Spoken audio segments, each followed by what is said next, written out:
भक्तजनमानसनिवासाय श्रीरामचन्द्राय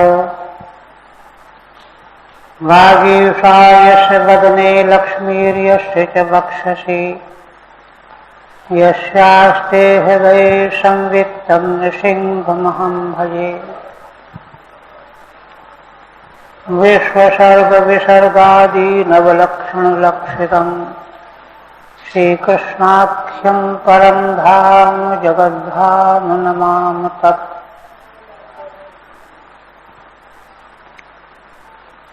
श्रीमद्भागवत के चतुर्थ स्कंध में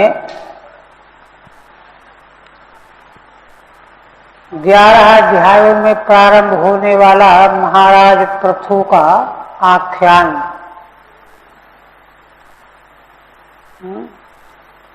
जिसके 8 अध्याय पूरे हुए, 3 अध्याय शेष रह गए।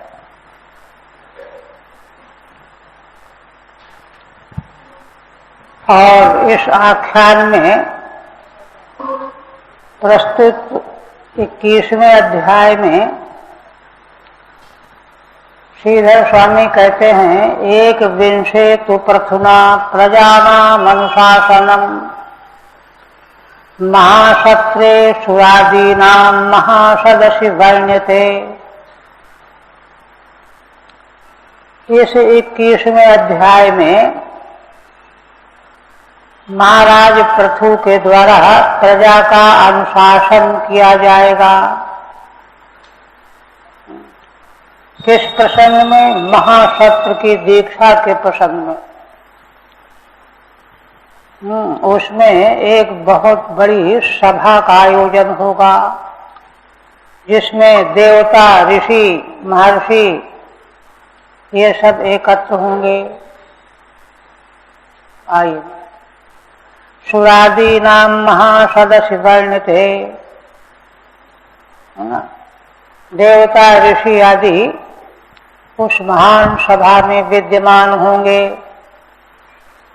उसी सभा में महाराज के द्वारा प्रजा का अनुशासन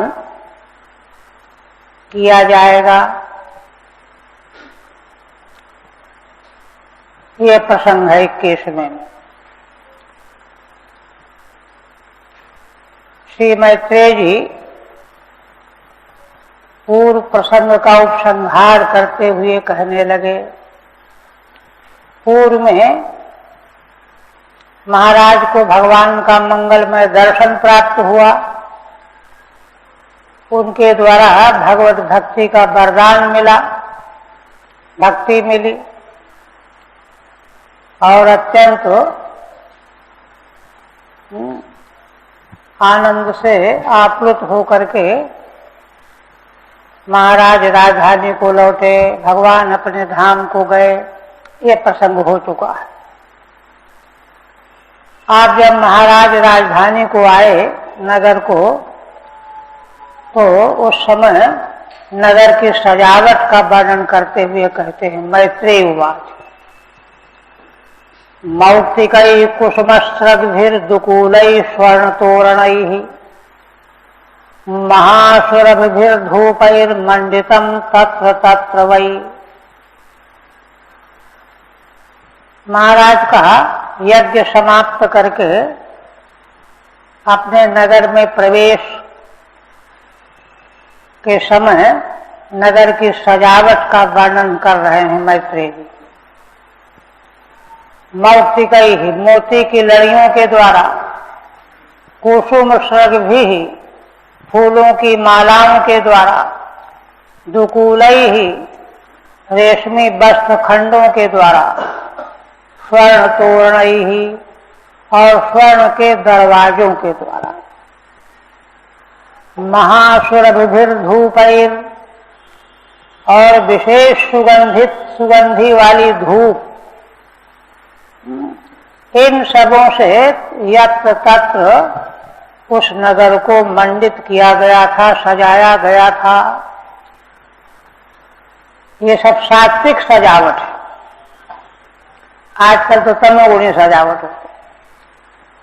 चंदनागुरुतो आर्द्रो रक्षा चत्वर मार्गवत पुष्पाक्षत फलैस्तोक्मैर्लाजैर्हर्षिभिरर्चितम्। चंदन सुगंधित, अगरु सुगंधित द्रव्य, इससे मिला हुआ तोय माने जल, उससे रक्षा, मार्ग, छोटे बड़े मार्ग, चबूतरे, ये सब तर किए गए थे, आर्द्र किए गए थे। पुष्पाक्षत फल स्तोकमयी, फूल, अक्षत, फल, तोक माने घुरमुठ, गुच्छे, लाजैर अर्चिभिरर्चितम, लाजा खील, और अर्चना की वस्तुओं के द्वारा यत्र तत्र, है ना, अर्चना की गई थी, पूजा की गई थी। शावृंदई कदली स्तंभई पूगपोतई परिष्कृतम, वृंद के सहित कदली के खंभे, स्तंभ, सुपारी के वृक्ष, पूगपोतई छोटे छोटे वृक्ष, उनसे परिष्कृत किया गया था नगर को यत्र तत्र।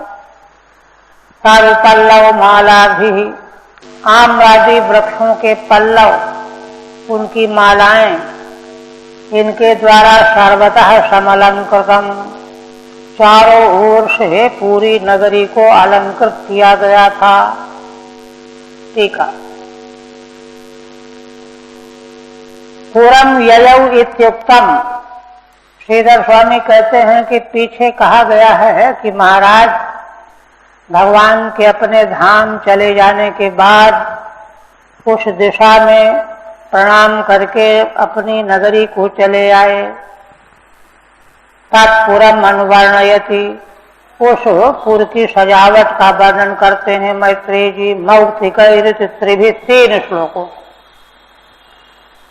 चंदन आगुरु युक्तैस्तोयैः, चंदन और आगुर से युक्त जो जल, उससे आर्द्र किया गया था चबूतरों, राष्ट्रों को। रथ्यादयस्तद्युक्तम, आर्द्रता से युक्त। तोकमयी हरित यवै अंकुरैरितिवा, छोटे छोटे कोमल हरित यव के वृक्ष, अंकुरित। अर्चिभिर दीपैहि, तेजोमय दीपों के द्वारा। सवृंदै पुष्पफल युक्तैः कदली स्तंभैः, फूल फल से युक्त केले के स्तंभों के द्वारा। पूगैर वृक्षैः, सुपारी के वृक्ष। तथा विधैः सर्वतः समलंकृतम शोभितम, ऐसे इन सामग्रियों के द्वारा वह नगर चारों ओर से अलंकृत किया गया था। पुनः कहते हैं अलंकार से अलंकृत नगर के नगर निवासियों ने क्या किया? प्रजास्तम दीपबलिभिः संवृता शेष मंगलैः, अभीयुर्मष्ट कन्याश्चो मष्ट कुंडल मंडिताः। श्री मैत्रेय जी कहते हैं कि महाराज की राजधानी की प्रजा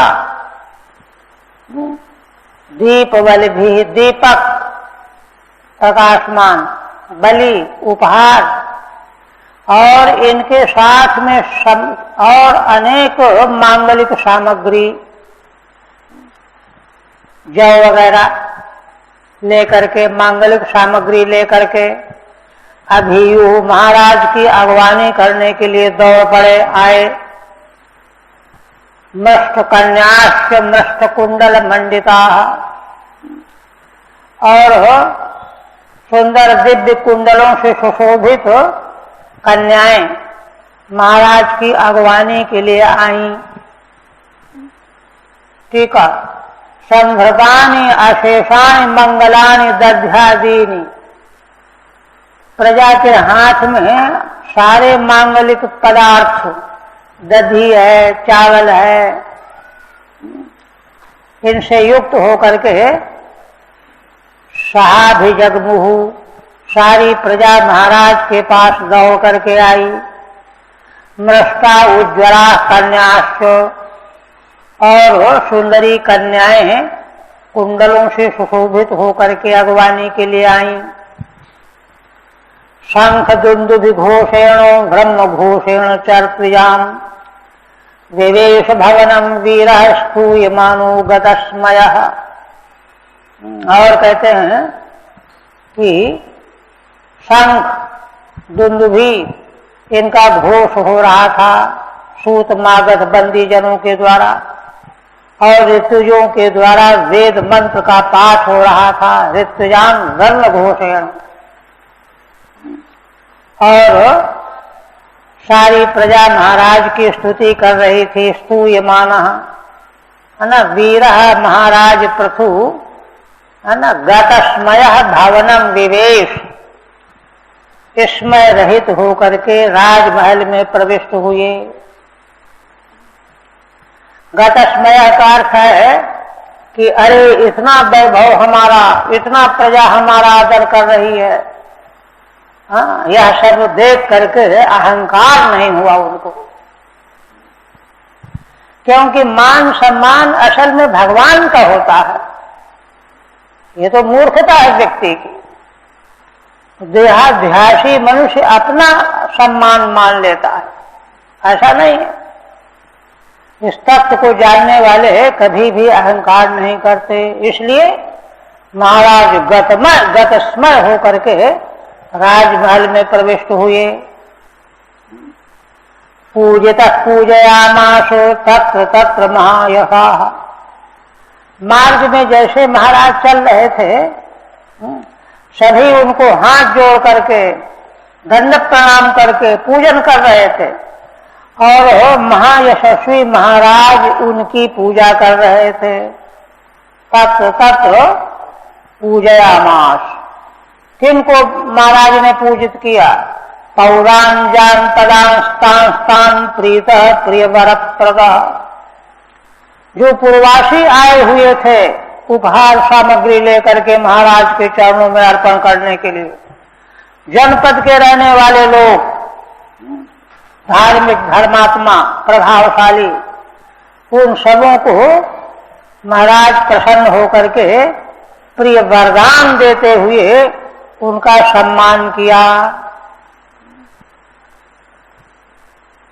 टीका 5वें में गतस्मयो निरहंकारा। और कोई टीका, प्रियान वरान प्रददातीति तथा प्रिय वर प्रदः। जिसको जो वर प्रिय हो वही वर महाराज दे करके उनको पूजित करते थे। सायोमादीन्यनवद्य चेष्टितः कर्माणि भूयांसि महान् महत्तमः। कुर्वन् शशासावनिमण्डलं यशस्फीतं निधायारुहे परम पदम्। यह सब वर्णन करके मैत्रेय जी उपसंहार करने लगे। कहते हैं, वे महाराज पृथु एवं आदीनि अनवद्य चेष्टा चेष्टितः। पीछे जो 100 अश्वमेध यज्ञ के कार्यक्रम से लेकर के उसके भी पहले है ना, गोरूप धारणी पृथ्वी का दोहन करना और स्तुति करने वाले बंदी जनों को रोक देना, इस प्रकार के महाराज के अनवद्य चरित्र थे चेष्टिता। और इसी प्रकार के भूयांशी कर्माणि, बड़े बड़े भारी भारी कर्म कर रहे थे। ऐसे महाराज महान और महत्तम सर्वश्रेष्ठ, विश्व में उनकी बराबरी करने वाला दूसरा कोई नहीं था। कुर्वन् शशासावनिमण्डलं यशः। कुर्वन् कर्म कीजिए, भूयांश कर्माणि, बड़े भारी भारी कर्म करते हुए, अवनिमण्डलं शशास, समूची पृथ्वी मंडल का शासन कर रहे थे। और शासन करते समय यशस्थितम निधायारुहे परम पदम, मंगल में दिव्य यश सारी पृथ्वी में महाराज का फैल गया, स्थापित कर दिया, और अंत में परम पदम आरूढ़, परम पद भगवत पद वैकुंठ पद में आरूढ़ हो गए। इस तरह से मैत्रेय जी ने एक तरह से महाराज पृथु के चरित्र का उपसंहार कर दिया। क्यों? क्योंकि पीछे देखिए यज्ञ में भगवान का दर्शन हुआ, भगवान ने उनको अनुशासित किया, वरदान दिया, अत्यंत तृप्त हो गए, कृतकृत्य हो गए महाराज। इससे बढ़कर के और क्या फल है? इसलिए इत्यादि इत्यादि कह करके उपसंहार करने लग गए। विदुर जी को पसंद नहीं आया। सूत जी कहते हैं तदा विराजस्य यशो विजृंभितम गुणैरशेषै गुणवत्सभाजितम सत्ता महाभागवत सदस्पते कौशारविं प्राह गृणंत मर्चयन। अरे सातवें की टीका रह गई क्या? कोई टीका नहीं है। गुणैर महान अतएव महत्तम, गुणों में महाराज पृथु महान है, इसलिए महत्तम भी हैं। पूज्यतम, पूज्यतम महापूजायाम धातु। आप कहते हैं सूत जी नैमिषारण्य में शौनकादि ऋषियों को प्रसंग सुना रहे हैं, तो कहने लगे कि मैत्रेय जी ने तो महाराज के चरित्र का उपसंहार करना चाहा कि हो गया पूरा, किंतु सूत जी कहते हैं तदा विराजस्य यशो विजृंभितम गुणैः अशेषैः गुणवत्सभाजितम। कहते हैं कि क्षत्ता माने विदुर जी ने आदि राजा महाराज पृथु का फैला हुआ यश, विजृंभितम यश, और अशेषैः गुणैः, और समग्र गुणों के द्वारा, गुणवान पुरुषों के द्वारा जो पूजित बने हुए थे, सभाजित माने पूजित थे, सारे संसार के गुणवान पुरुषों ने उनकी पूजा की थी। ऐसे महाराज का महाभागवत क्षत्ता, विदुर जी तो महाभागवत हैं। सदस्पते संबोधन है शौनक जी के लिए, सूत जी संबोधित कर रहे हैं, हे शौनक जी, है ना। ऐसा प्रकाशित उनका व्रत सुन करके विदुर जी कौशारविं प्राह गृणंत मर्चयन, मैत्रेय जी जो व्याख्यान कर रहे थे, प्रसंग सुना रहे थे, उनकी अर्चा करते हुए, पूजन करते हुए, पुनः प्रार्थना करने लगे, अर्चन करते हुए, आदर करते हुए। किसी से कोई बात पूछनी हो तो आदर पूर्वक पूछना चाहिए।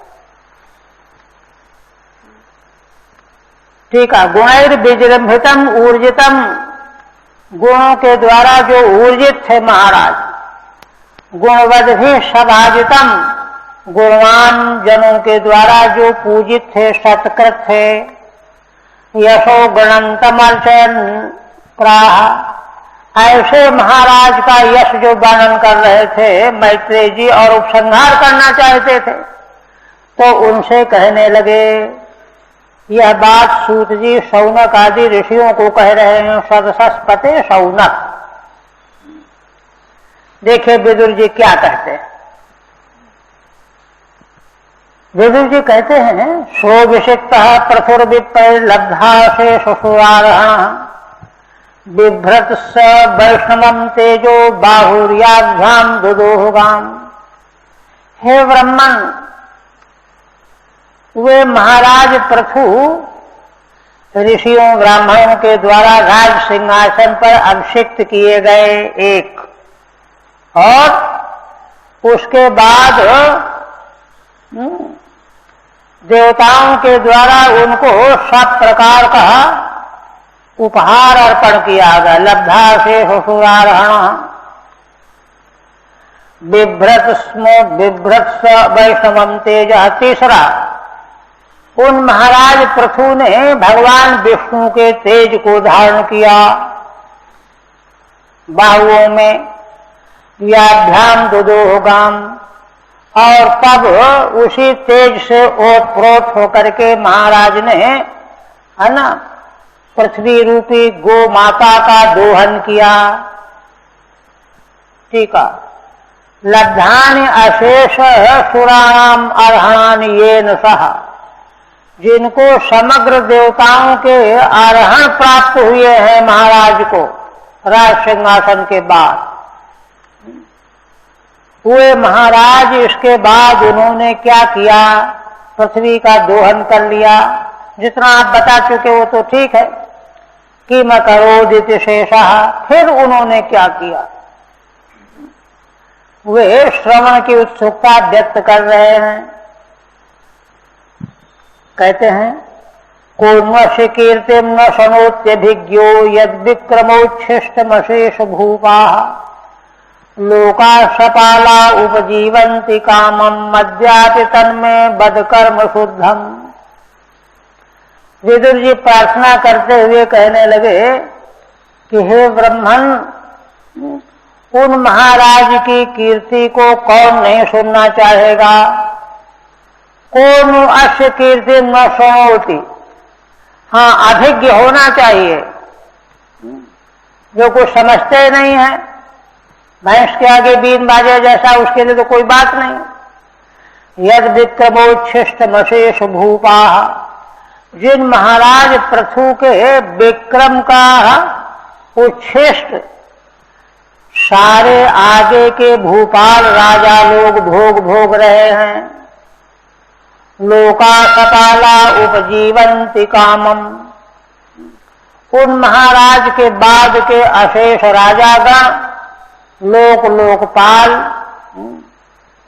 उन्हीं महाराज के उच्छिष्ट काम का आश्रय लेकर के जीवन धारण कर रहे हैं।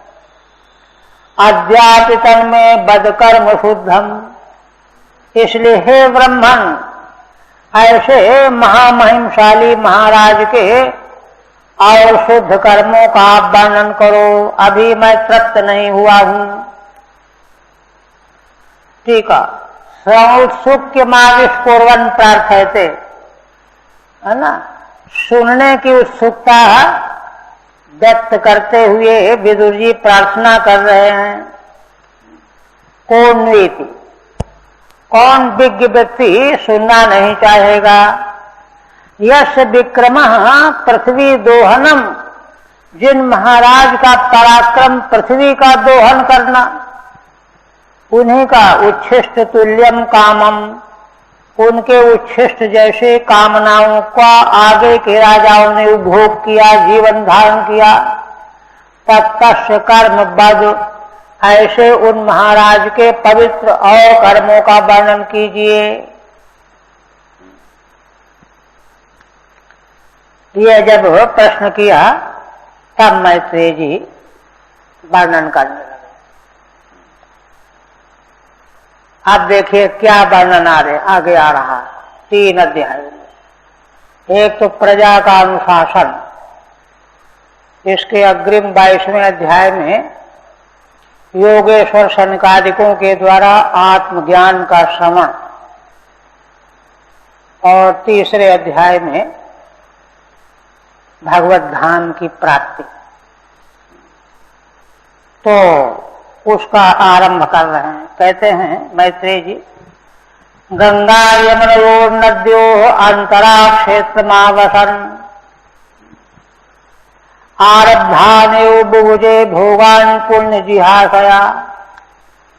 मैत्रेय जी कहते हैं कि विदुर जी सुनिए, महाराज पृथु गंगा और यमुना पवित्र नदियों के मध्य में निवास कर रहे थे। अंतरा क्षेत्रम आवसन, निवास करते हुए। आरब्धान्यो बुजे भोगान पुण्य जिहासया, महाराज ने दोनों पवित्र नदियों के मध्य में निवास करते हुए वे भोग जो पूर्व कर्म के द्वारा किए गए कर्म के फल रूप से प्राप्त हुए थे, प्रारब्ध कर्म के फलस्वरूप, माने उन भोगों को नए सिरे से प्राप्त करने के लिए कोई कर्म नहीं किया उन्होंने। पूर्व कर्म जो थे उनसे जो फल भोग प्राप्त थे उनका आदर किया, उन्हीं का भोग किया। नए कर्म करके नए भोगों का संग्रह नहीं किया, ये बात। आरब्धान एव भुजे भोगान, आरब्धान स्वयं एव प्राप्तान प्रारब्धवशान भोगान भुजे। कहते किस लिए भोगा? तो कोई लोग तो भोगते हैं आसक्ति के कारण, भोग के बिना रह ही नहीं सकते, किंतु महाराज ने क्यों किया? पुण्य जिहासया, पुण्य को कम करने के लिए, क्योंकि पुण्य पाप दोनों समाप्त हुए बिना मोक्ष नहीं मिलेगा। इसलिए पुण्य जिहासया, पहले के जो हो चुके हैं पुण्य उनको खत्म तो करना पड़ेगा। हाँ? उनका भोग प्राप्त करके, सुख प्राप्त करके उनको जो है नष्ट करना पड़ेगा, नहीं तो कैवल्य नहीं मिलेगा। पुण्य जिहासया, देखिए ठीक है। प्राचीन कर्म भी प्रारब्धान एव भुजे, पुराने कर्मों के द्वारा जो भोग उनको अवश्य में वो प्राप्त होने ही थे, उनका तो भोग किया महाराज ने। न तो भोगांतरार्थम कर्माणि करोति, दूसरे और वैसे ही भोग प्राप्त होते ही रहे, इसके लिए कोई कर्म नहीं किया। तदपि भोगेन पुण्य क्षपणे क्षया, उनको भी इसलिए भोगा कि अगर भोगेंगे नहीं तो पुण्य क्षपण नहीं होगा। न तो सुखासक्त्या इत्यर्थः, सुख की आसक्ति को लेकर के उन भोगों का भोग उनको अभी नहीं किया, निरासक्त। भगवत दर्शन के बाद फिर भोग की आकांक्षा कहां रह सकती है? और देखिए, सर्वत्रा स्खलितादेशः सप्तद्वीपैक दंड दृक्, अन्यत्र ब्राह्मण कुला दंडत्याच्युत गोत्रता। महाराज का प्रभाव बता रहे कि वे महाराज, उनका आदेश सर्वत्र स्खलित होने वाला नहीं था। समग्र पृथ्वी में उनका आदेश निर्बाध रूप से जारी था, प्रभावकारी था। स्खलितादेश सप्तद्वीपैक दंड दृक्, 7 द्वीप वाली सारी पृथ्वी के महाराज अकेले ही दंड धारण करने वाले थे, चक्रवर्ती सम्राट। और अन्यत्र ब्राह्मण कुला दंडत्याच्युत गोत्रता, किंतु महाराज के दंड का प्रयोग ब्राह्मण कुल को छोड़ करके और अच्युत गोत्र माने भगवान के भक्तों को छोड़ करके, ब्राह्मण और भगवान के भक्तों पर जो है उनके दंड का प्रयोग नहीं होता था, दो को छोड़ करके। अन्यत्र ब्राह्मण कुला दंडत्याच्युत गोत्रता। टीका, अस्खलितो अप्रतिहतः आदेशः आज्ञायस्य, जिन महाराज की आदेश आज्ञा अप्रतिहत थी। सप्तसु द्वीपेषु एकेव दंडम धारयति तथा, 7 द्वीपों में ये महाराज ही दंड धारण करने वाले थे। तो कहते किम सर्वत्र, क्या सब में? कहते नेत्या ब्राह्मण कुल व्यतिरेकेण, ब्राह्मण कुल को छोड़ करके। इसी प्रकार से अच्युत गोत्र प्रवर्तक तुल्यो येषाम वैष्णवानाम तद व्यतिरेकेण चो, अच्युत माने भक्तों का अच्युत गोत्र हो जाता है। जिसका कोई गोत्र नहीं उसका भगवान अच्युत ही गोत्र है। तो अच्युतो गोत्र प्रवर्तक तुल्य, तात्पर्य क्या है कि गोत्र प्रवर्तक के तुल्य भगवान ही हैं जिनके हृदय में, ये शाम ऐसे वैष्णव भक्तों में भी उनके दंड का प्रयोग नहीं होता था। तद व्यतिरेकेण च, भक्त और ब्राह्मण दोनों को छोड़ करके। आप कहते हैं एकदाशीन महाशत्र दीक्षा तत्र दिवौकसाम समाजो ब्रह्मर्षीणाम च राजर्षीणाम च सप्तमो। हे विदुर जी, एक समय की बात है कि महाराज ने महाशत्र की दीक्षा ग्रहण की। उस महाशत्र दीक्षा कृत्य में दिवौकसाम देवानाम, देवताओं का समाज आया, ब्रह्मर्षिणाम राजर्षिणाम, तो देवता ब्रह्मर्षि राजर्षियों का बहुत भारी समाज जुटा। माने तीनों लोकों के महापुरुष एकत्र हुए, सारी प्रजा एकत्र हुई। ठीक है। एकदा तस्य महाशत्र दीक्षा आसीत, एक समय उन महाराज ने महाशत्र की दीक्षा ग्रहण की।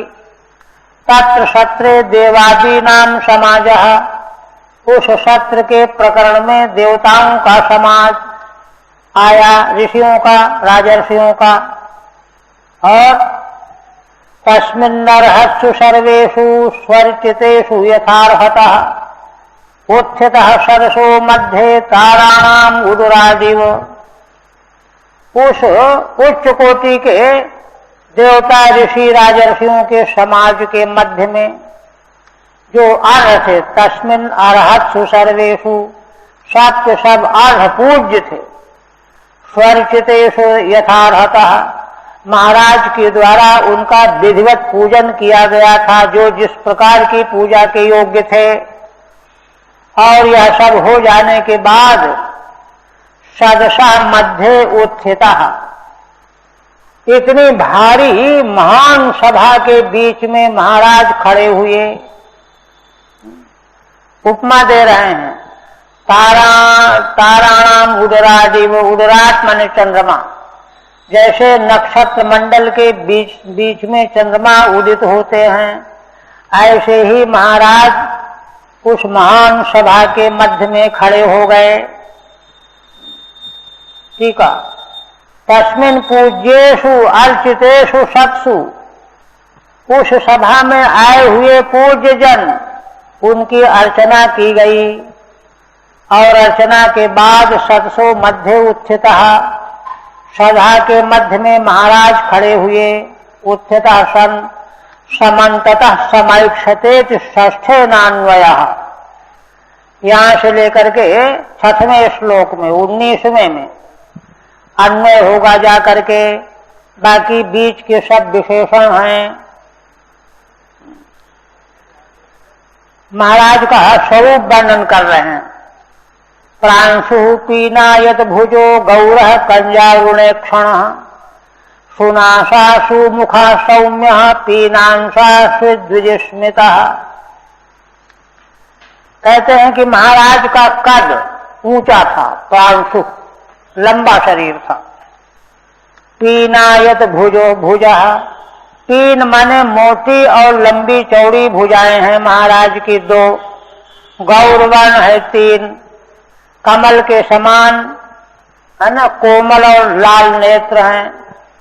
सुंदर नासिका है, सुंदर मुखारविंद है, आकृति बड़ी सौम्य है। पीनांशा, मोटे मोटे कंधे हैं। फिर द्विजस्मिता है, और द्विज माने दंत पंक्ति, शोभन दंत पंक्ति से युक्त, मधुर मुस्कान से युक्त हैं। टीका।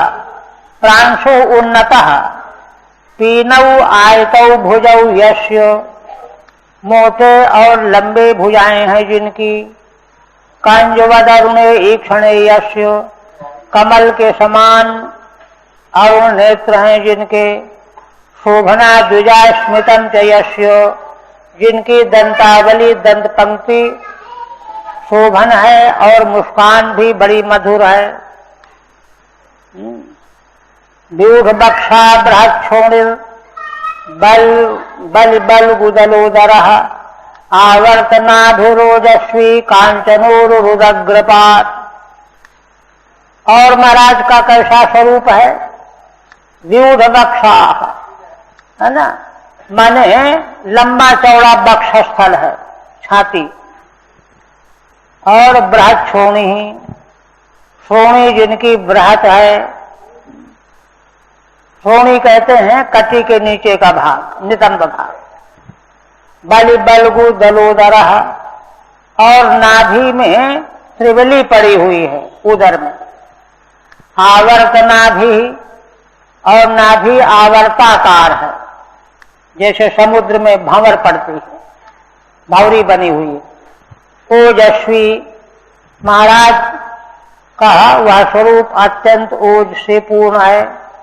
कांचनोरुदग्रपात, और कांचन माने स्वर्णिम ऊरू हैं, जंघाएं, उदग्रपात, और चरणों का अग्रभाग ऊपर को उठा हुआ है, उंगलियां ऐसे हैं। ठीक है। व्यूधम विस्तीर्णम वक्षो यस्य, विस्तीर्ण वक्षस्थल है जिन महाराज का। बलिभिस्त्रिभिर बलगु सुंदरम, 3 बलियों से सुंदर उदर है, बटें पड़ी रहती है ना। और सुंदरम दलवद अधोग्रह मस्वत्थ पत्रमिव, नीचे का भाग अश्वत्थ माने पीपल के पत्र की तरह रेखांकित, जैसे पत्र होता है वैसे बने हुए हैं। ऊपर विस्तृतम अधस्तात् संकुचितम उदरम, ऊपर विस्तृत है, नीचे की ओर संकुचित है, ऐसा महाराज का उदर है। आवर्तवन निम्ना नाभिर्यस्य, और आवर्त के समान गहरी नाभि है महाराज की। कांचनवद उज्ज्वल ऊरू यस्य, सोने के तरह उज्ज्वल चमकदार जिनके ऊरू हैं। उदग्रात उन्नताग्रव पादौ यस्य, महाराज के दोनों पैरों के अग्रभाग ऊंचे उठे हुए हैं, उन्नत हैं। सूक्ष्म वक्त्राशित स्निग्ध मूर्धजक कंबुकंधर, माधने दुकूलाग्रे परिधायोपवीय च। पुनः कहते हैं महाराज का सूक्ष्म माने बारीक, और वक्र माने टेढ़े घुंघराले, है ना, काले बाल हैं। स्निग्ध माने स्नेहिल, 4 विशेषण हैं। मूर्धा में जो बाल हैं सिर पर, बारीक हैं, घुंघराले हैं, काले हैं, और स्नेहिल हैं, मानो तेल लगा हुआ हो, ऐसे केश हैं। कंबू के समान जिनकी कंधर है, कंधा है। महाघने दुकूलाग्रे परिधायोपवीय चो, वेश कीमती रेशमी वस्त्र धारण किए हुए हैं। एक पहने हुए हैं, एक ओढ़े हुए हैं, 2 वस्त्र, अधो वस्त्र ऊर्ध वस्त्र। ठीक है। सूक्ष्माश्च ते वक्राश्च अशिताश्च स्निग्धाश्च मूर्धजा यस्य, सूक्ष्म माने बारीक पतले, वक्र माने घुंघराले, अशित माने काले, स्निग्ध माने स्नेहिल, ऐसे जिनके केश हैं। काम्बुवन त्रिरेखांकिता कंधरा यस्य, सुराही की तरह 3 रेखाओं से अंकित जिनकी कंधरा है, गला। परिधाय बसित्वा, और 2 वस्त्र धारण किए हुए हैं। उपवीय उत्तरीयम कृत्वा, एक नीचे पहने हुए हैं, एक उत्तरी चद्दर के समान ओढ़े हुए हैं। व्यंजता शेष गायत्र श्री नियमे न्यस्त भूषण, कृष्णार्जुनधर श्रीमान कुशपाणि कृतोचिता।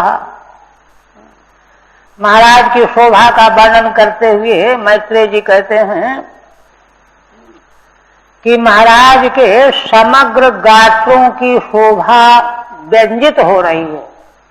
हाथ पैर से सब अंगों की शोभा व्यक्त हो रही है।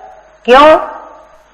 कहते नियमे निष्ठभूषण, क्योंकि दीक्षा के नियम में आभूषणों को उतार करके रख दिया है महाराज ने, केवल अंग अंग रह गए हैं, इसलिए अंगों की सारी शोभा प्रकट हो रही है, नहीं तो आभूषणों से ढकी रहती है। कृष्णार्जुन धर श्रीमान, है ना, काला अर्जुन धारण किए हुए है मृग चर्म। श्रीमान माने शोभा संपन्न है, कुशपाणि कृतोचित, और हाथ में कुशा लिए हुए हैं। कृतोचित उचित जो नित्य कृत्य हैं, संध्या बंदन आदि वे कर चुके हैं। टीका, नियमे निमित्ते न्यस्तानि त्यक्तानि भूषणानि येन सह, नियम के निमित्त से कारण से नियम लेना है ना, नियम लिए हुए हैं, इसलिए सारे अंगों के आभूषणों को त्याग दिया है महाराज ने, रखो इनको अलग। अतएव तैः अनावृतत्वात्, इसलिए आभूषणों से महाराज के अंग ढके हुए तो है नहीं, इसलिए व्यंजिता शेषु गात्रेषु श्री, उनके समस्त समग्र अंगों की शोभा व्यक्त हो रही है। श्री माने स्वाभाविकी शोभा, येन कृतानि उचितानि कर्माणि येन, कृतोचिता माने जिन्होंने नित्य कर्म उचित कर्म सब कर लिए हैं। और कहते हैं शिशिरस्निग्धताम ताराक्ष समैक्षत समन्ततः, समैक्षत में अन्वय है, क्रिया है ना। ऊचिवान्निदमुर्वीषः सदा संघर्षयन्निव, शिशिरस्निग्ध ताराक्ष, शिशिर ऋतु में जैसे मौसम ठंडा रहता है ना, जिनके नेत्रों के ताराएं पुतलियां स्निग्ध हैं, स्नेह से भरी हुई हैं, वो तप्रोत, ऐसे महाराज ने समन्ततः समैक्षत, खड़े होकर के चारों ओर दृष्टि डाली, देखा प्रजा की ओर। और फिर ऊचिवान इदमुर्वीषः सदा संघर्षयन्निव, आगे कहे जाने वाली बात महाराज कहने लगे। इदम ऊचिवान, उर्वीषः महाराज पृथु, सदा संघर्षयन्निव, और महाराज के भाषण के आरंभ होते ही सारी सभा अत्यंत हर्ष से ओतप्रोत हो गई। आप देखिए उनके भाषण की विशेषता बता रहे। महाराज का भाषण कैसा है? चारु चित्र पदम श्लक्षणम मृष्टम गूढ़म विक्लवम सर्वेषाम उपकारार्थम तदा अनुवदन्निव। मैत्रेय जी कहते हैं उनका भाषण बहुत ही सुंदर है। चारु माने सुंदर, जिस भाषा के प्रवाह में चित्र पदों का प्रयोग किया गया है। सुलक्षण माने बहुत ही कोमल वाक्यों का उपस्थापन किया है। मृष्टम मनी हुई चीजें हैं, शुद्ध और गूढ़ अर्थ है। और महाराज जो बोल रहे हैं उस कथन में उनको कोई विकलता नहीं है। अविक्लवम, दूसरे लोग भाषण करते हैं तो कहते हैं कहीं हम ऐसा वैसा न बोल जाए, डरते रहते हैं, किंतु महाराज के लिए अविक्लवम, कोई विकलता नहीं। और जो कह रहे हैं सर्वेषाम उपकारार्थम, सारे संसार के प्राणियों के लिए उपकार के लिए बोलने जा रहे हैं, बोल रहे हैं। तदा अनुवदन्निव, एक बात और, उस समय महाराज जो बोल रहे हैं वे अनुभव का मानो अनुवाद कर रहे हैं। लोग जो है प्राय करके बोलते हैं अमूल चीज हम बोलेंगे, कोई नहीं बोला होगा आज तक, मूर्खतापूर्ण बातें करते हैं। कहते हैं अनुवदन नहीं, अनुभव से जो समझ लिया गया है, साक्षात्कार कर लिया गया, उसका अनुवाद करने के लिए बोल रहे हैं। अनुवदन्य वो टीका, चार माने श्रोत्र प्रियम, जिन वाक्यों को सुनने से कानों को बड़ा सुख मिलता हो, ऐसा भाषण है। चित्राणि पदानि यस्मिन्, चित्र पद हैं जिनमें, सुलक्षणम प्रशस्तम, उत्कृष्टम, मृष्टम माने शुद्धम, मजा हुआ, शुद्ध, गूढ़म माने गंभीरार्थम, गंभीर अर्थ है, अविक्लवम, अव्याकुलम, किसी प्रकार की व्याकुलता नहीं है, उत्प्रेक्षते स्वयं अनुभूतम अनुवदन्निव, माने स्वयं जो अनुभव किए हुए हैं उसी को रख रहे हैं, अनुवाद कर रहे हैं, ऐसा। फिर कहते हैं राजोवाच, अब महाराज का प्रजा के लिए अनुशासन। और देखिए ये जो है समग्र वेदार्थ का सार है। वेदों में दो चीजें, एक तो परमार्थ का निरूपण जिसको साध्य कहा जाता है, और दूसरा उस साध्य को प्राप्त करने का साधन, व्यवहार, साधन जिसको कहते हैं वैदिक। ये दो के अलावा और तीसरी कोई वस्तु नहीं है। तो अब प्रजा के अनुशासन के लिए साधन रूप जो वेदार्थ है वही तो कल्याण का मार्ग है, साधन है, इसलिए उसको कहने जा रहे हैं। साध्य जो है वह तो सनत कुमार जी योगेश्वरों के द्वारा स्वयं उपदेश सुनेंगे। राजोवाच, महाराज कहते हैं सभ्या सनत भद्रम वहा साधवो ये इहागताः सत्य जिज्ञासुभिर धर्मम आवेद्यम स्वमनीषितम। देखिए महाराज क्या कहते हैं,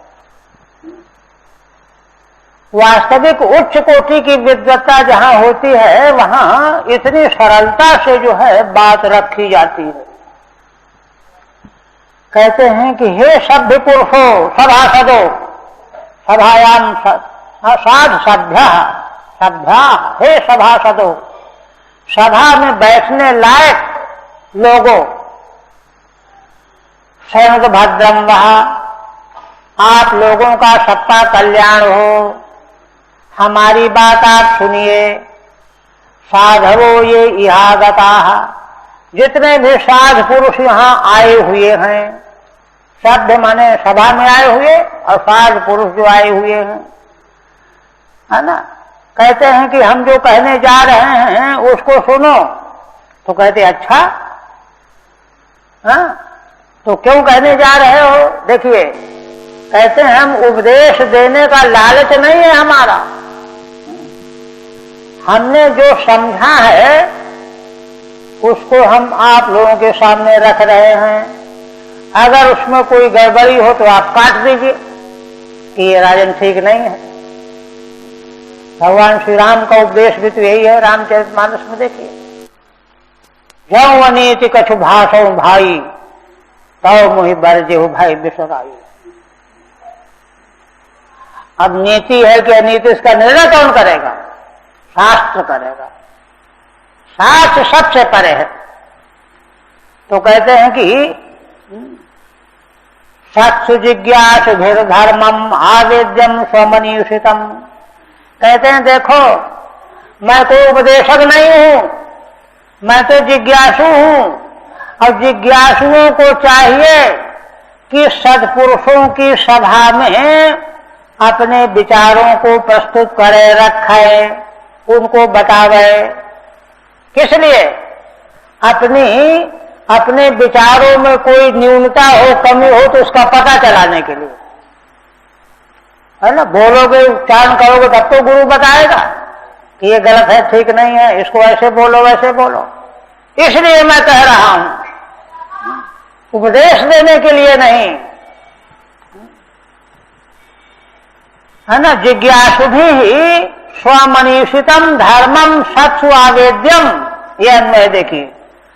अपने बुद्धि से जो मनीषित किया है धर्म का स्वरूप, जिज्ञासुओं को चाहिए कि सत्पुरुषों के समाज में उसका आवेदन करे, प्रस्तुत करे कि हमने यह समझा है, इसमें जो ठीक गलत हो आप लोग बताइए।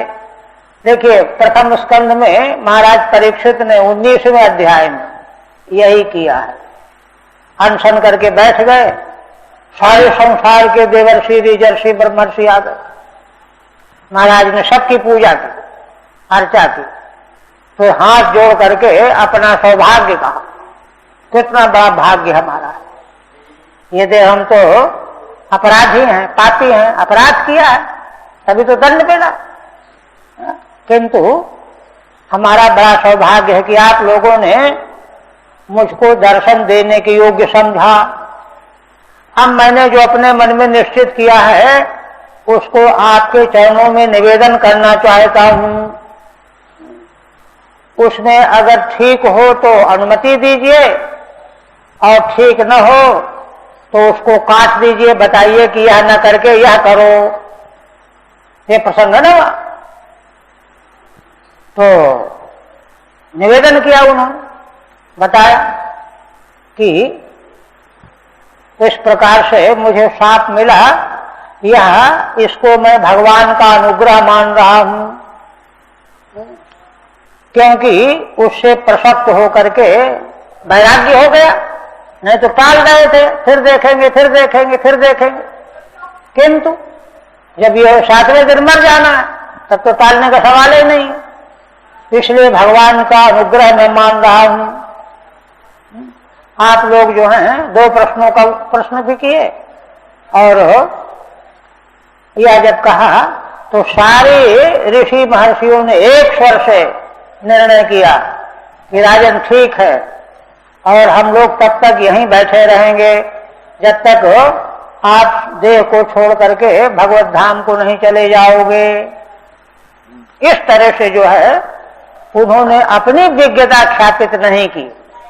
उसी तरह से महाराज कह रहे हैं, ठीक है, भाषण हेतु। हाँ, महाराज जो भाषण देने जा रहे हैं उसका हेतु क्या है?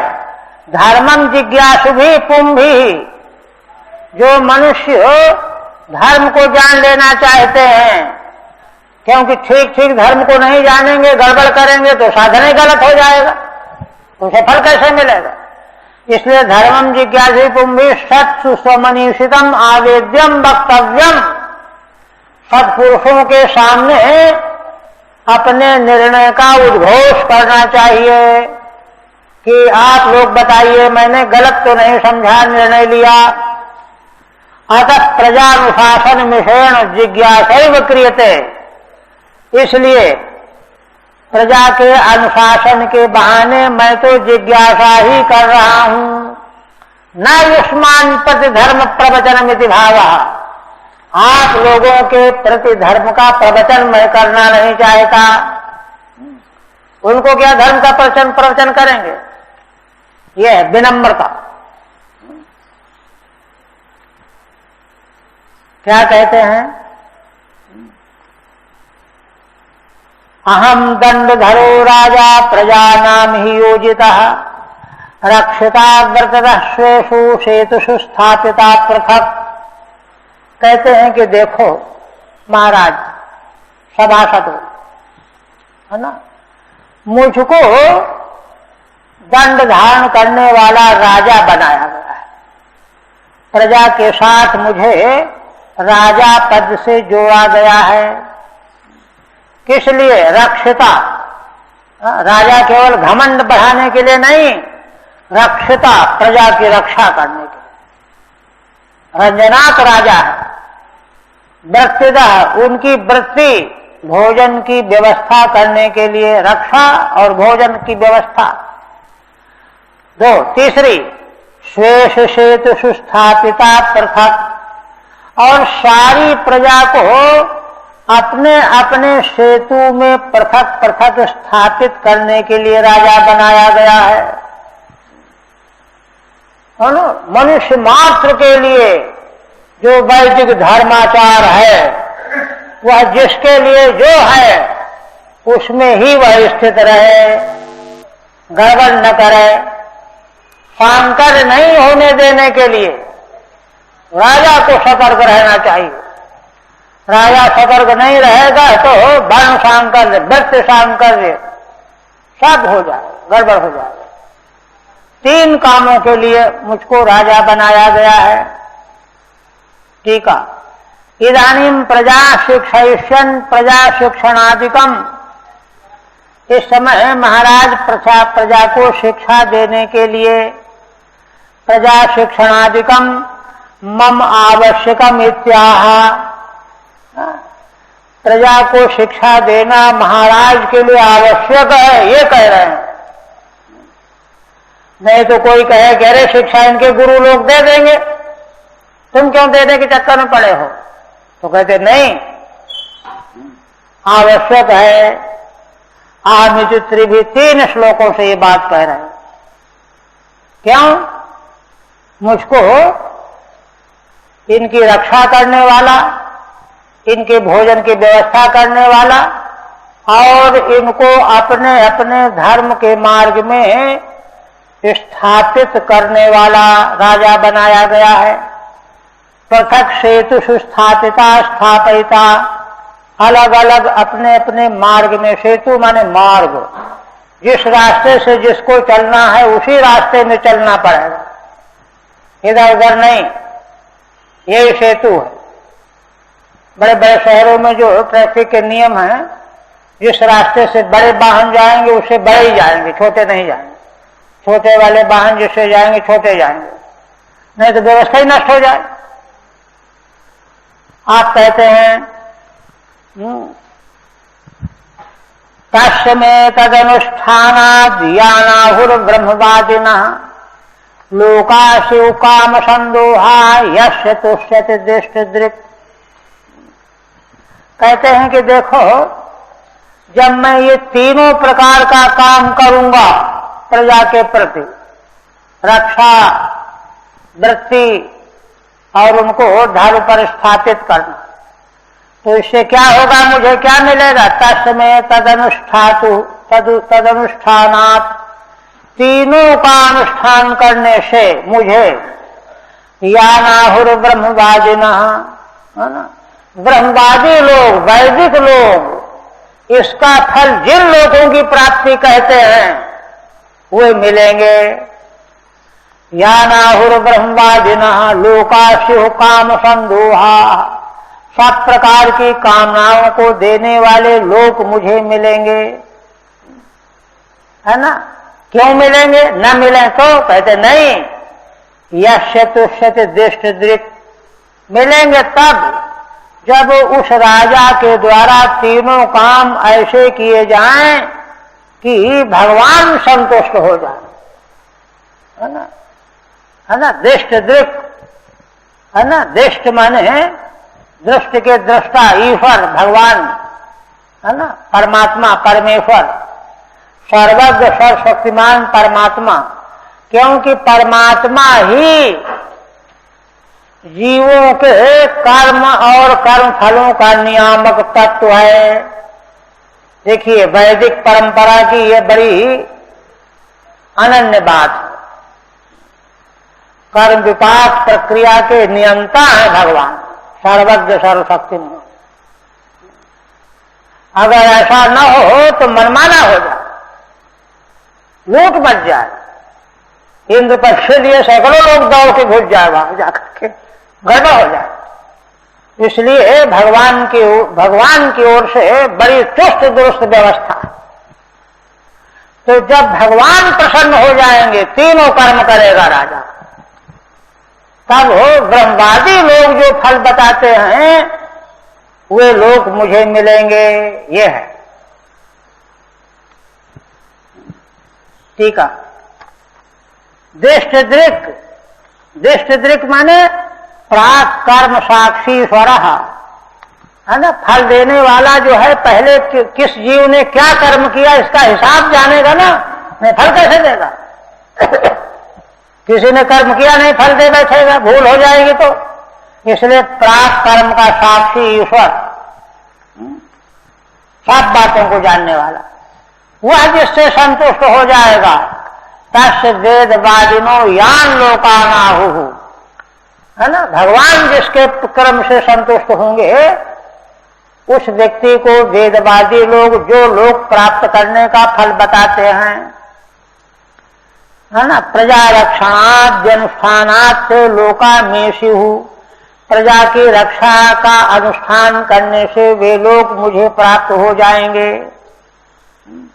कथम भूता, कैसे वे लोग प्राप्त होंगे। कामानाम सम्यक दोहा प्रपूर्णम येषु, उन लोगों में समग्र कामनाओं का दोहन हो जाएगा, पूर्ण हो जाएगा, कोई वहां अभाव नहीं रहेगा। और कहते हैं कि जो राजा ऐसा नहीं करता, या उद्धरेत करम राजा प्रजा धर्मेषु अशिक्षयन्, देखिए माने महाराज पहले अपने को ही शिक्षा दे रहे हैं, बात ठीक समझ करके जो कहना है। कहते हैं कि जो राजा ऐसा नहीं करता, है ना, या उद्धरेत करम राजा, जो राजा प्रजा से टैक्स तो ले लेता है ना, धर्मेषु अशिक्षयन्, धर्म में उस प्रजा को लगाता नहीं है, टैक्स लिया और अपना इसी जीवन में भोगने लगता है, तो उसको क्या होता है, प्रजानाम समलम भुंक्ते, वह प्रजा के पाप का भोग भोगता है। भगम च स्वम जहाति सहा, और उसका जो ऐश्वर्य अभी तक बना हुआ था वह उसका नष्ट हो जाता है। ठीक है, अन्यथा तो अनिष्टम स्यादित्याह, नहीं तो अनिष्ट होता है, राजा को मिलता है, ये कहते हैं। यही थी समलम पापम, जो टैक्स ले लेता है, प्रजा की रक्षा नहीं करता, धर्म पर उसको स्थापित नहीं करता, तो उसका पाप भोगता है और ऐश्वर्य को गंवा देता है। इसलिए तत्प्रजा भर्तृपिंडार्थम स्वार्थमेवानुसूयवः कुर्ता धोक्षज धियस्तर्धमेनुग्रह कृतः। देखिए इससे क्या बात आई, राजा के लिए अनिवार्य है प्रजा को धर्म में स्थापित करना। मनु जी ने बहुत जो है विस्तार से वर्णन किया है। दंड सुप्तेषु जागर्ति, दंडाधिकारी का दंड जब जगता रहता है, सारा संसार भले सोया रहे लेकिन दंड जगा रहता है तो कहीं कोई गड़बड़ी नहीं होती, राजदंड। तो कहते हैं तत्प्रजा भर्तृपिंडार्थम, इसलिए हमारी जो प्रजा है, राजा की जो प्रजा है, भर्तृपिंडार्थम, अपने स्वामी राजा को पिंड देने के लिए, माने प्रजा जो है धर्म का पालन करती है तो मनु एक तरह से अपने स्वामी राजा को पिंडदान करती है, खिलाती है। प्रजा अगर धर्माचरण नहीं करेगी तो राजा को तो कुछ मिलेगा नहीं, क्योंकि उसने प्रजा को शिक्षित नहीं किया, तो पिंड कहां मिलेगा। तत्प्रजा भर्तृपिंडार्थम, अपने राजा स्वामी को पिंड अर्पण करने के लिए। किंतु देखिए महाराज कहते हैं कि यद्यपि अपने स्वामी राजा को पिंड देने के लिए प्रजा धर्माचरण करती है, किंतु प्रजा का भी असल में वही स्वार्थ है। ये नहीं कि जो हमको कुछ मिले चाहे न मिले, प्रजा का धर्माचरण ही स्वार्थ है, तो अपना स्वार्थ भी सधेगा और महाराज को पिंडदान भी हो जाएगा। ये है एक क्रिया व्यर्थ करी प्रसिद्धा वाली बात है। स्वार्थ में वानसूयवः, इसलिए इसी को अपना स्वार्थ समझ करके, अनसूयवः माने गुणों में दोष दर्शन न करने वाले, अनसूयु हो करके कि हम क्यों करें, अगर महाराज को पिंड देने के लिए हम कोई ठेकेदार हैं क्या, असूया करके। कहते नहीं, इसलिए करना चाहिए कि इसमें प्रजा का भी हित है, स्वार्थ है। पूर्वता अधोक्षज धिया, अधोक्षज माने भगवान की बुद्धि की स्थापना करके, माने इस कृत्य को, धर्माचरण को भगवान की आज्ञा मान करके, भगवान का उपदेश मान करके आप करो, है ना। तर्हि में अनुग्रह करता, ऐसा अगर करोगे आप लोग तो यह आप लोगों का मेरे पर बहुत बड़ा अनुग्रह किया हुआ हो जाएगा। डांट डपट करके नहीं कह रहे हैं, कितने प्रेम से मधुर वाणी में समझा रहे। ठीक है। तस्माद् ही प्रजा भर्तुर्मम पिंडार्थम पिंड दानवत परलोक हितार्थम स्वकार्य में कुरुतो।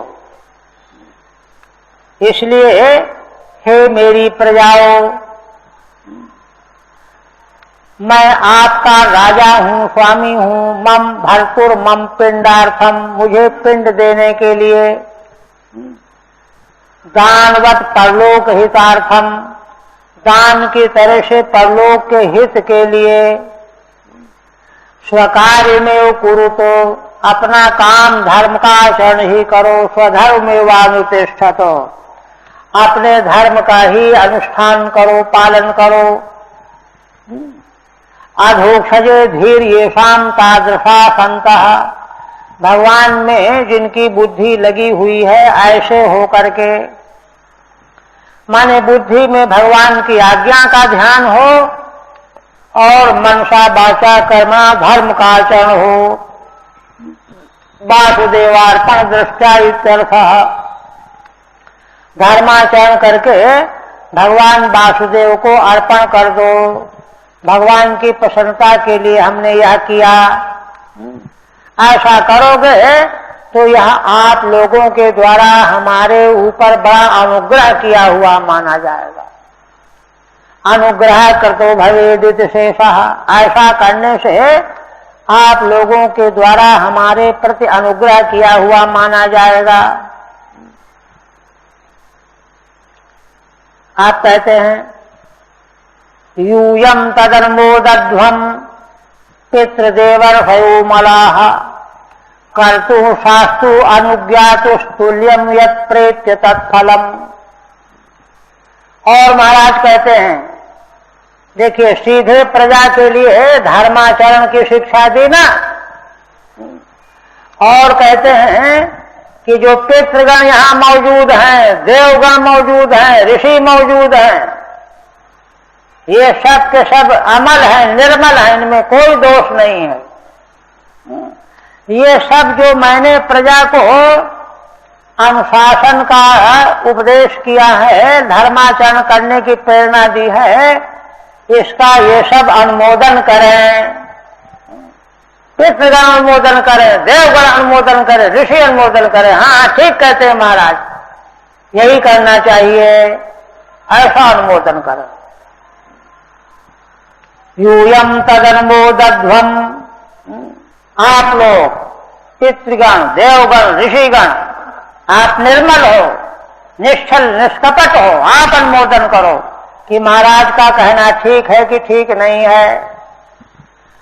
कहते हैं कि अनुमोदन करने से हमको क्या मिलेगा, तो कहते हैं कर्तु शास्तु अनुज्ञातु, है ना, तुल्यम यत् प्रेत्य तत्फलम। देखिए ये शास्त्र का रहस्य है। महाराज कहते हैं कि जो धर्माचरण करता है उसको कर्तु, कर्ता को, शास्त्रु जो धर्म की शिक्षा देता है उसको, शास्त्रा को, और जो कहता है हाँ ठीक है यही करना चाहिए, बिल्कुल ठीक कह रहे हैं, अनुज्ञाता अनुमोदन करता, इन तीनों को फल मिलता है। कोई सोचे कि करने वाले को मिलेगा, अनुमोदन करने वाले को, उपदेश करने वाले को, तो ऐसा नहीं, तीनों को फल मिलेगा उस कर्म का। देखिए माने धर्म के संबंध में समर्थन बहुत बड़ी वस्तु है। अनुमोदन। उपदेश देने वाले तो दुर्लभ हो रहे हैं, मानने वाले दुर्लभ हो रहे हैं, लेकिन जहां भी कहीं कोई हो तो अनुमोदन करने वाले भी दुर्लभ हो रहे हैं। समय तीनों को समान फल मिलता है, क्योंकि अंतःकरण के द्वारा उस धर्माचरण की महिमा को तीनों स्वीकार किए हुए हैं, स्थापित किए हुए हैं, है ना। श्रीमद् भगवद गीता भगवान कहते हैं ना, स्वल्पमप्यस्य धर्म से त्रायते भयतो भयात्। इस धर्म के मार्ग में थोड़ा सा भी कोई चलना चाहिए, यही सोच ले केवल। अभी चल नहीं पाया है, चलना तो चाहिए, यही सोच ले, संकल्प कर ले, चलेगा तब चलेगा, तो भी महान भय से रक्षा कर देता है धर्म। ये महिमा देखिए, इतनी सुगमता और कहां मिलेगी। वही कह रहे हैं। तो कर्तु शास्त्रु अनुज्ञात तुल्यम यत् प्रेत्य तत्फलम, है ना। ये तीनों प्रकार के कर्ता शास्त्रानुमोदन करने वालों को मरने के बाद तीनों को वही फल मिलता है। ठीक है।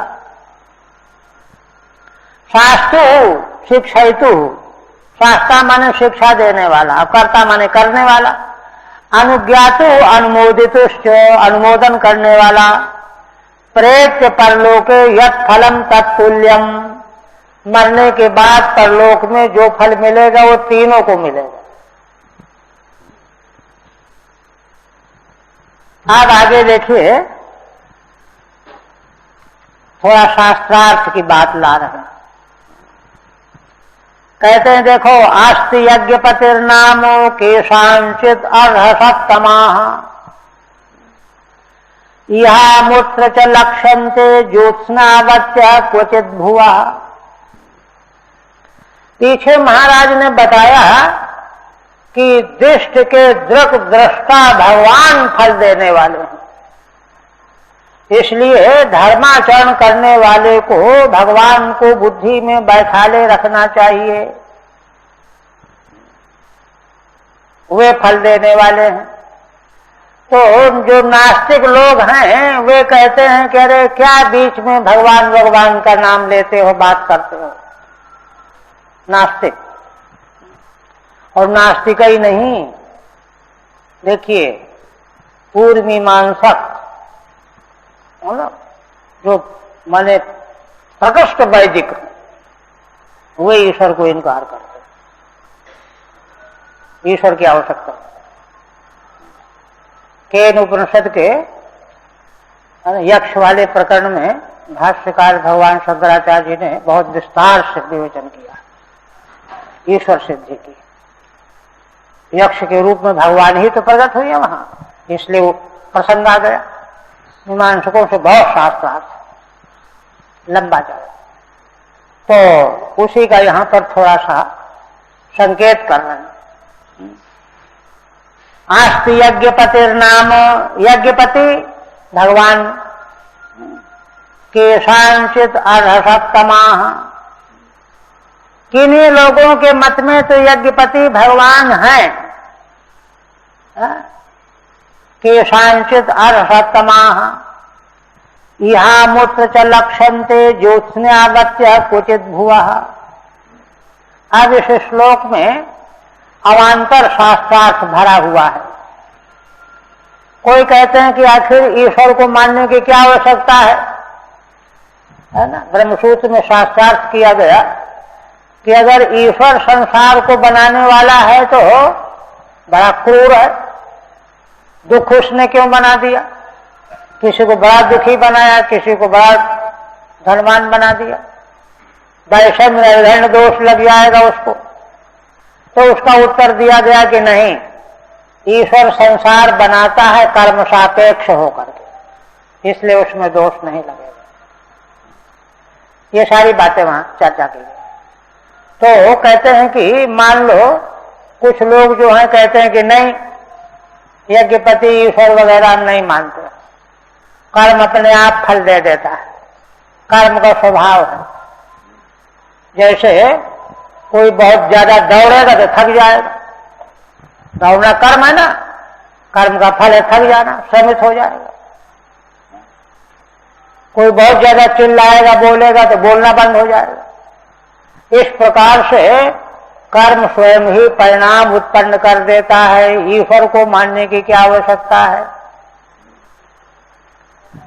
तो कहते हैं कि भाई देखो, अगर केवल कर्म ही यह सब प्रकार का फल देने के लिए अधिकृत मान लिया जाए तो गड़बड़ हो जाएगा, सब जगह की व्यवस्था ठीक नहीं बनेगी। क्योंकि संसार में इतना जो है नानात्व है, भेद है, अवान्तर, देवता, दानव, मानव, पशु, पक्षी, कीट, पतिंगे, जल, चेतन, स्थावर, जंगम, इनका इतना अधिक भेद है, नानात्व है। वह नानात्व जो है अचेतन जड़ कर्म का परिणाम कैसे माना जा सकता है। इसलिए कोई न कोई ऐसा व्यवस्थापक मानना पड़ेगा जो उनके पूर्व कर्मों के अनुसार संसार को बनाता है, फल देता है। इसीलिए कहते हैं इहा मूत्र च लक्ष्यन्ते ज्योत्स्नावत्य क्वचित भुवः। पृथ्वी के ऊपर है ना कोई बड़े तेजोमय प्राणी दिखाई देते हैं, तो वे क्यों बन गए, किसने बनाया उनको? सब तो वैसे नहीं होते हैं। तो ये जो तात्पर्य कहने का ये है कि जो सृष्टि का नाना भेद है, भेद का कारण अगर कर्म को मानते हो, कर्म सापेक्ष तो है, किंतु कर्म अचेतन और जड़ होने से वहां केन उपनिषद में बड़ी युक्तियां दी है भाष्यकार ने। जैसे कोई व्यक्ति किसी के यहाँ काम करता है, फैक्ट्री में काम करता है, तो उसका जो फैक्ट्री का मालिक है देख रहा है कि भाई ये आदमी बड़ी मुस्तैदी से काम कर रहा है, इसका वेतन बढ़ा देना चाहिए, और उसका वेतन बढ़ा देता है, विशेष उसको सुविधा दे देता है। तो इस प्रकार से विशेष को समझने जानने वाला ईश्वर अगर नहीं मानोगे तो विशेषता फल में कैसे आएगी, परिणाम में आएगी। इसलिए संक्षेप में कहते हैं कि जो तेजोमयी सृष्टियां दिखाई देती हैं, लक्षित होती हैं, इससे यज्ञपति जो भगवान हैं वे ही फल देने वाले हैं। टीका में देखिए क्या कहते हैं, कर्म कर्तव्यम इत्यनुमोदामहे। तर्क करने वाला कहता है कि ठीक है, आप कहते हो धर्माचरण करना चाहिए, हम मानते हैं, भाई मानो इनकी बात। न तो वासुदेवे अर्पणीयमिति, किंतु हम ये बात नहीं मानते हैं कि कर्म को वासुदेव को अर्पण करो।